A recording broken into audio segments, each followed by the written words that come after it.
Learning with के sir YouTube channel से पढ़ने वाले सभी प्यारे साथियों, आप सभी का हमारे यूट्यूब चैनल पर स्वागत है।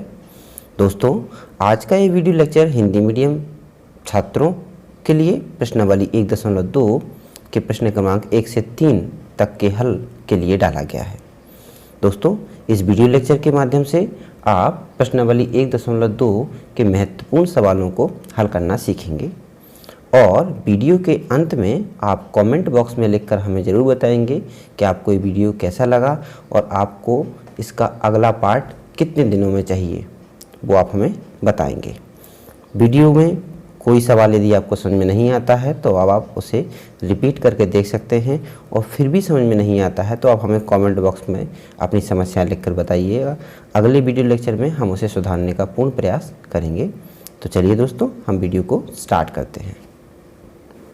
वीडियो स्टार्ट करने से पहले मैं सभी साथियों से निवेदन करना चाहूँगा कि कल से हमारी यूट्यूब चैनल टीम के माध्यम से आपको ग्रामर, जो बेसिक ग्रामर होती है जिसमें टेंस, आर्टिकल्स है ना वगैरह सिखाए जाते हैं, नाउन, प्रोनाउन, जितने भी पार्ट्स ऑफ स्पीच होते हैं, सारी की सारी ग्रामर बेसिक तरीके से सिखाई जाएगी।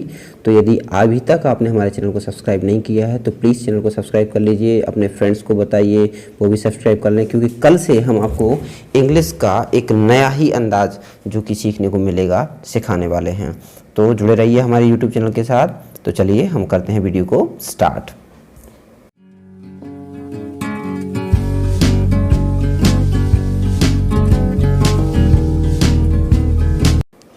जैसा कि क्वेश्चन नंबर फर्स्ट लिखा हुआ है, निम्नलिखित संख्याओं को अभाज्य गुणनखंडों के गुणनफल के रूप में व्यक्त कीजिए।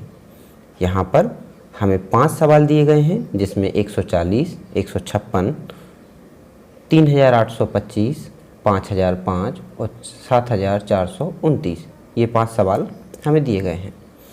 देखिए दोस्तों, हमें क्या करना है, इन सवालों को क्या कह रहा है, वो संख्याओं के अभाज्य गुणनखंडों के गुणनफल के रूप में हमें क्या करना है, व्यक्त करना है। तो ये अभाज्य गुणनखंड कैसे होते हैं, कैसे व्यक्त करते हैं, आइए सीखते हैं। देखिए, जैसा कि आप नेक्स्ट स्लाइड में देख पा रहे होंगे, हमने छोटी कक्षाओं में लघुत्तम समावर्तक और महत्तम समावर्तक निकालना यानी गुणनखंड निकालना सीखा होगा, जिसमें मैंने 140 के गुणनखंड सीधे निकाल करके दिखाए हैं और आपको भी उत्तर पुस्तिका में आंसर शीट में ऐसे ही दिखाना है। यानी 140 के जब आप रफ कार्य में गुणनखंड निकालेंगे तो सबसे पहले ये 2 से कटेगा, फिर 3 से, फिर 5 से और ये 7 से।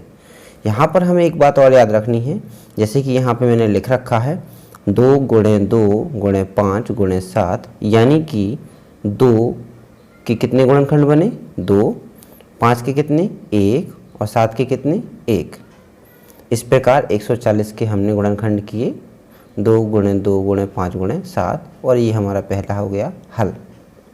इसी प्रकार 156 के हमने सॉल्व किए, जिसमें 2 गुणे 2 गुणे 3 गुणे 13, यानी 2 गुणे 2 2 बार है, 3 1 बार है और 13 का गुणनखंड 1 बार है। इसी प्रकार हम सवाल नंबर तीसरे को हल करेंगे, चौथे को हल करेंगे और 5वें को हल करेंगे। जब आप इन्हें रफ कॉपी में हल करेंगे तो आप पाएंगे कि इनके गुणनखंड बिल्कुल ऐसे ही निकलते हैं जैसे हमने निकाले हैं। यहाँ क्रमशः संख्याओं से आपको विभाजित करने की कोशिश करनी है, जैसे कि मैंने प्रारंभ में 2 से की, परंतु वो 2 से जब नहीं करता तब 3 से, फिर 4 से, फिर 5 से, फिर 6 से, 7 से, 8 से, 9 से, 10 से, है ना।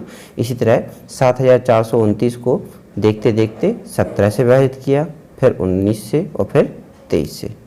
इस प्रकार हमारे प्रश्न क्रमांक 1 के 5 सवाल हो जाएंगे हल। आप चाहें तो स्क्रीनशॉट ले सकते हैं। चलते हैं प्रश्न क्रमांक 2 की ओर। प्रश्न क्रमांक 2 में आप देख पा रहे होंगे, प्रश्न कह रहा है पूर्णांकों के निम्नलिखित युग्मों के HCF यानी हाईएस्ट कॉमन फैक्टर, जिसे हिंदी में महत्तम समावर्तक, और LCM यानी कि लोवेस्ट कॉमन मल्टीपल यानी कि लघुत्तम समावर्तक ज्ञात करना है। और अंत में हमें इसकी जांच करके भी बताना है कि जो हमने HCF और LCM निकाले हैं वो सही हैं कि नहीं। यहाँ पर हमें हल करने के लिए 3 प्रश्न दिए गए हैं, 26 और 91, 510 और 92, 336 और 54। तो आइए क्रमशः इन्हें हल करने की कोशिश करते हैं। अब देखिए दोस्तों, जैसा कि मैंने आपको पहले भी बताया है कि जब भी हम किसी सवाल को हल करते हैं तो उसे बढ़िया क्रमबद्ध तरीके से लिखते हैं। प्रश्न क्रमांक 2 का हल, यहाँ पर आप 2 का पहले का हल स्लैश लगाकर 1 का हल भी लिख सकते हैं। 2/1 का हल, और ऐसे आप अंडरलाइन डालेंगे।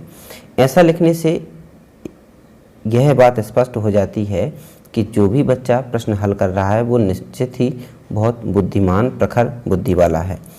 इससे एक तो यह स्पष्ट होता है कि आपको कॉपी सजाने का तरीका आता है, दूसरा आपको ये पता है कि अच्छा आंसर कैसे लिखा जाता है। सबसे पहले जो कुछ दिया गया है वो लिखा जाता है। जैसे हमने यहाँ पे लिखा है दी गई संख्याएं 26 और 91, जिसमें 26 के गुणनखंड हैं 2 × 13, 91 के गुणनखंड 7 × 13। अब देखिए दोस्तों, जैसे गुणनखंड आपने बचपन में करना सीखे हैं बिल्कुल वैसे ही करना है। 26 को 2 से काटा तो 13 बार काटा, फिर 13 को 13 से काटा। इस प्रकार 26 के गुणनखंड निकले 2 × 13 और 91 के गुणनखंड निकले 7 × 13। अब आप देखिएगा कि 26 और 91 इन दोनों के गुणनखंडों में एक सा क्या है? दोनों में 13 है। क्या है? एक सा है। यदि 13 दोनों में एक सा है तो 13 ही हमारा HCF कहलाएगा, है ना दोस्तों। तो HCF निकल जाने के बाद अब आपको ध्यान देना है LCM की ओर। LCM देखना बहुत ही आसान है। LCM में सबसे पहली बात आपको ये याद रखनी है कि जिस संख्या का जोड़ा बन रहा है, जैसे 13 का यहाँ जोड़ा बन रहा है तो 13, 26 और 91 दोनों के गुणनखंडों में है, तो 13 लिखा जाएगा केवल एक बार, जैसा कि आप देख पा रहे होंगे एक बार लिखा है। 2 का कोई जोड़ा नहीं बन रहा है यानी 2 लिखा जाएगा। 7 का कोई जोड़ा नहीं बन रहा है यानी 7 भी लिखा जाएगा, और जिसका जोड़ा बन रहा है उसे केवल एक बार लिखा जाएगा। इस प्रकार हमारे LCM में गुणनखंड आएंगे 2 × 7 × 13 और सबका गुणा करने पर हमें मिलेगा 182। इस प्रकार हमारा यहाँ यह सवाल खत्म हो जाता है। अब वह हमें उत्तर की जांच करने के लिए भी कह रहा है, तो उत्तर की जांच एक सूत्र के माध्यम से करेंगे। सूत्र है एक संख्या गुणे दूसरी संख्या बराबर LCM गुणे HCF। जी हाँ, एक सूत्र होता है जिसमें एक संख्या गुणे दूसरी संख्या बराबर LCM गुणे HCF, यानी दोनों संख्याओं का गुणा LCM और HCF के गुणा के बराबर होता है। अब आप जानते हैं कि यहाँ पे एक संख्या क्या है? एक संख्या 26 है। दूसरी संख्या क्या है? दूसरी संख्या 91 है। तो 26 × 91 बराबर LCM क्या है? 182 है। HCF क्या है? 13। जब 26 × 91 करेंगे तब आंसर आता है 2366, और जब 182 × 13 करेंगे तब आंसर आता है 2366, और इस प्रकार हमारा LHS और RHS क्या हो जाते हैं? समान आ जाते हैं। ठीक है दोस्तों, तो हमें इस प्रकार से प्रश्न क्रमांक दूसरे के पहले सवाल को हल करना है। इसी प्रकार हम दूसरे और तीसरे सवाल को भी हल करेंगे। मैंने यहाँ दूसरे सवाल को हल करके भी दिखाया हुआ है, आप चाहें तो स्क्रीनशॉट ले सकते हैं।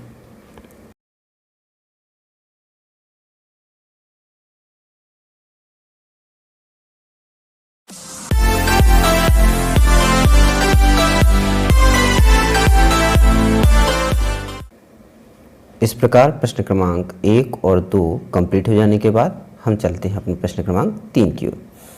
हमारा प्रश्न क्रमांक 3 कहता है अभाज्य गुणनखंड विधि द्वारा, यानी फिर से दोस्तों वही करना है, निम्नलिखित पूर्णांकों के HCF और LCM ज्ञात करना है। तो देखिए, अभी तक हमने इसकी उत्तर की जांच भी की थी, अब हमें फिर से केवल HCF और LCM ज्ञात करना है। अंतर सिर्फ इतना है कि अभी जो सवाल थे उनमें 2 संख्याएं दी गई थीं और अब इसमें 3 संख्याओं का जिक्र किया जा रहा है। जैसा कि पहला सवाल आप देख पा रहे होंगे 12, 15 और 21, दूसरा सवाल है 17, 23 और 29, और तीसरा है 8, 9 और 25। हमें इन्हीं संख्याओं के LCM और HCF ज्ञात करने हैं। तो चलिए इन्हें कैसे हल करेंगे, आइए अगली स्लाइड में हम देखते हैं। जैसा कि आप सभी देख पा रहे होंगे, मैंने विधिवत तरीके से लिख रखा है प्रश्न क्रमांक 3 का हल।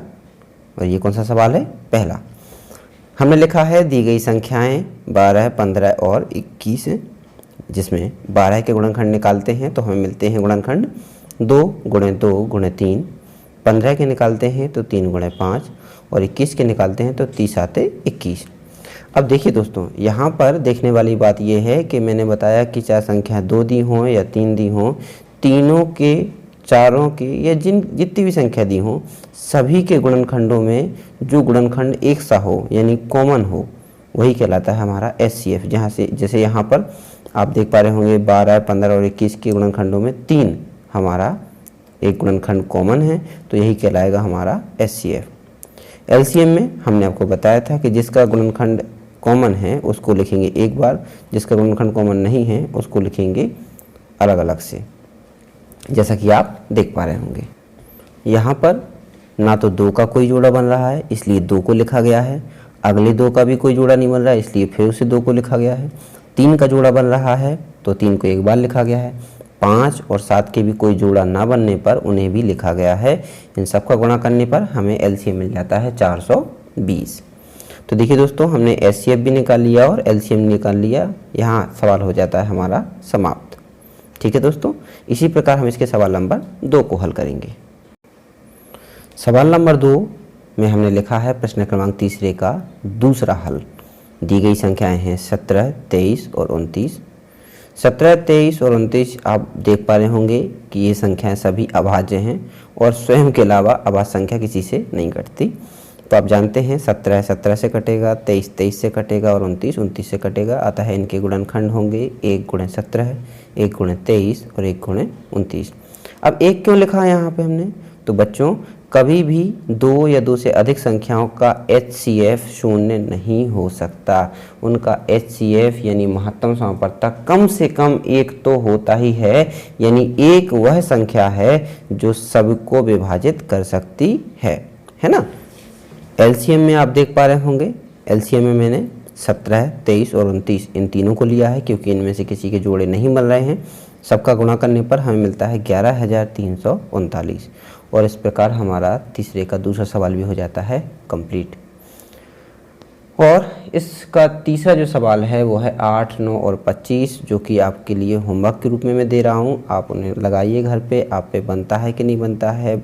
आपको ये वीडियो कैसा लगा हमें कमेंट बॉक्स में लिखकर ज़रूर बताइएगा। आपको हमारा पढ़ाने का तरीका कैसा लगता है हमें बताइएगा। अपने दोस्तों के साथ यदि इस वीडियो को पसंद करते हैं तो शेयर कीजिएगा।